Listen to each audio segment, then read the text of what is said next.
اعوذ باللہ من الشیطان الرجیم، بسم اللہ الرحمن الرحیم۔ الصلاۃ والسلام علیک یا سیدی یا رسول اللہ وعلی آلک و صحابک یا حبیب اللہ۔ الصلاۃ والسلام علیک یا نبی اللہ وعلی آلک و صحابک یا محبوب رب العالمین۔ سامعین، آج ہم سلسلہ وظائف میں بدنامی، بے عزتی اور تہمت سے بچنے کا وظیفہ لے کر حاضر ہیں۔ اگر کسی کو کوئی خدشہ ہو کہ اس پر کوئی بدنامی لگ رہی ہے یا اس کی عزت پامال ہونے کا خطرہ ہے تو اس کے لیے یہ بہت خوبصورت وظیفہ ہے۔ اس کو کرے تو انشاءاللہ اس کی برکت سے اللہ تعالیٰ اس کو بدنامی سے، بے عزتی سے محفوظ فرما لیں گے۔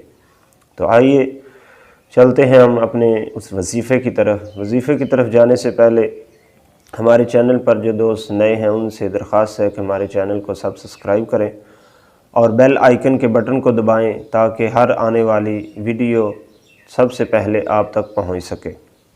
تو آئیے چلتے ہیں ہم اپنے اس وظیفے کی طرف۔ پارہ نمبر 11 ہے، سورۃ یونس کی آیت نمبر 65 ہے۔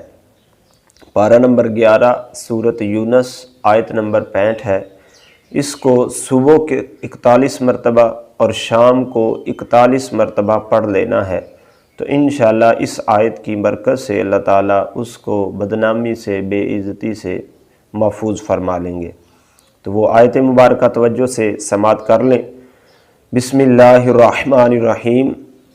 وَلَا يَحْزُنْكَ قَوْلُهُمْ إِنَّ الْعِزَّةَ لِلَّهِ جَمِيعًا هُوَ السَّمِيعُ الْعَلِيمُ۔ ایک مرتبہ پھر سن لیں۔ وَلَا يَحْزُنْكَ قَوْلُهُمْ إِنَّ الْعِزَّةَ لِلَّهِ جَمِيعًا هُوَ السَّمِيعُ الْعَلِيمُ۔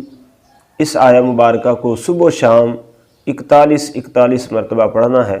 انشاءاللہ اس آیت مبارکہ کی برکت سے اللہ تبارک و تعالی بے عزتی سے بندہ مومن کو محفوظ فرما لیں گے۔